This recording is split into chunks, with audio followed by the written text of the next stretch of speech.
Uber, the company that revolutionized the way that we get around in the modern world, is dead.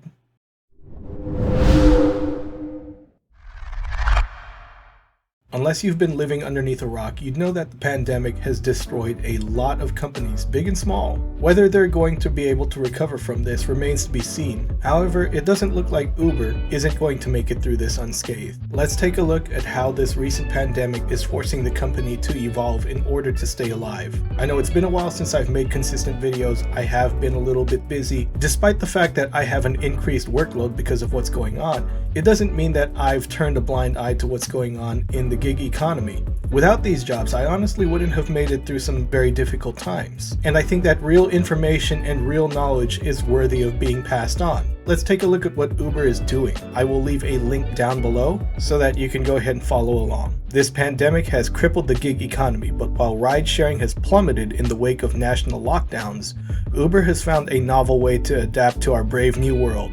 Very punny. It has launched a new work hub that enables its drivers to find alternative gig work in such areas as customer service, food production, and logistics. And while such a shift is intended mainly as a way for the firm and its partners to weather the storm, it could mark the beginning of a long-term expansion for Uber into all kinds of work, which may increasingly become short-term and temporary in a post-pandemic economy. It's no secret that the pandemic has hit ride-sharing firms such as Uber and Lyft badly. Journeys managed by the Uber app in the United States have fallen by a near total 94% since the beginning of March.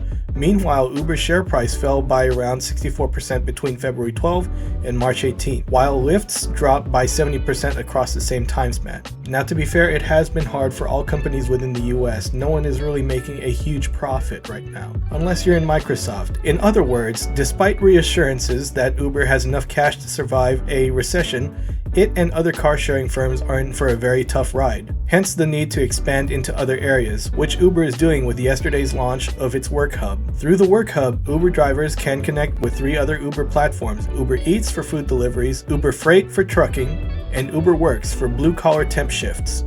Also, they can connect with a growing number of companies Uber is allowing to hire through its system.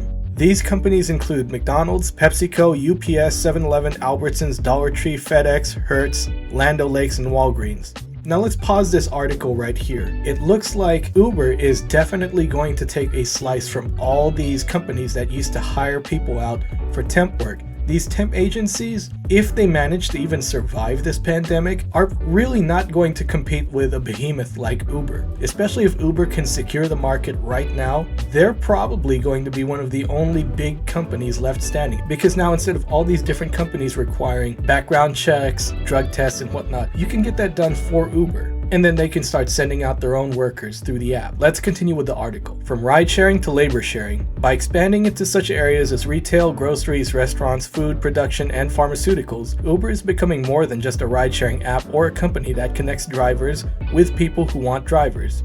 It's becoming a platform for organizing all kinds of casual, temporary, and gig work.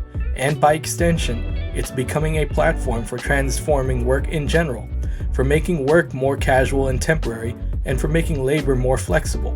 This might be good for businesses that become increasingly incapable of hiring full-time employees, but it could end up being bad for the labor force. By moving into general, casual, and temporary work with its Work Hub, Uber is signaling the direction that the rest of the gig economy is likely to travel in the medium and long term. In the face of a global pandemic, and with the growing likelihood of future epidemics, sharing closed spaces such as cars with strangers will be something avoided by growing segments of the world's population. At the same time, drivers for Uber and Lyft still need to work, so the demand for such platforms will remain. As such, this demand will be met by companies like Uber becoming labor-sharing rather than ride-sharing platforms. This process has already begun with today's launch of Uber's Work Hub, and while Uber tried to begin it last year with its launch of Uber Works in Chicago, it needed a momentous paradigm shift to really get going. It now has that paradigm shift, and even if we can question the merits of the increasing casualization and precarity of work, the gig economy is set to swallow up larger portions of the real economy. People are out of work, people are mad. I urge you to take a look at different programs out there that can help you get through this time, and I seriously hope that you can pivot to doing something else at the moment. I know that's easier said than done, but if the current situation regarding the pandemic lasts longer than expected, then something definitely has to be done. I think it would be a very prudent idea to go ahead and sign up for as many of these alternatives as you can, if you are able. And I've seen all those different videos about the loans and the grants and the unemployment, but let's not rely on a short-term solution to bail us out for the rest of the year. Anyone that relied on ride sharing to help pay the bills in some way, shape, or form can agree that the recent pandemic claimed their source of income as a victim. And you know what? It's not even over yet. We're only in April of this year. We don't know if May is going to be the true spike or if there's going to be a resurgence of this thing around fall. But rather than waiting and seeing what will happen, I think that at this point, if you can sign up for any of these other apps, especially if you can just hop onto Uber's app right now and flip on the switch for everything else that they offer, if you are able to do it, it would probably be a good idea, because as far as my area goes, I know that they've stopped taking new DoorDash drivers. There's just so many people looking for something, some way to make money to get through the next few months, that it's very unpredictable. I think that if you have a skill that's able to benefit people, that maybe you should try to apply for traditional W-2 work, if you are able to. I know lots of people would never expect this from me because it sounds all hippy-dippy, but I think that we do need to clear these types of jobs, these gig jobs, out for folks that for one reason or another have to rely on them as their sole source of income. And yes, I do know how hard it is to hop back into a traditional workforce if you have gaps in employment. People generally don't like that. But hopefully this article helps give you some hope and perspective, and maybe it gives you some ideas so that you're not caught unawares later down the line, needing money, and now you're falling behind on bills, because catching up on bills and other necessary payments is the most surefire way to ensure that you will never get ahead. So I'm going to try and get my camera fixed, and for those of you guys that have to go to work today, stay safe.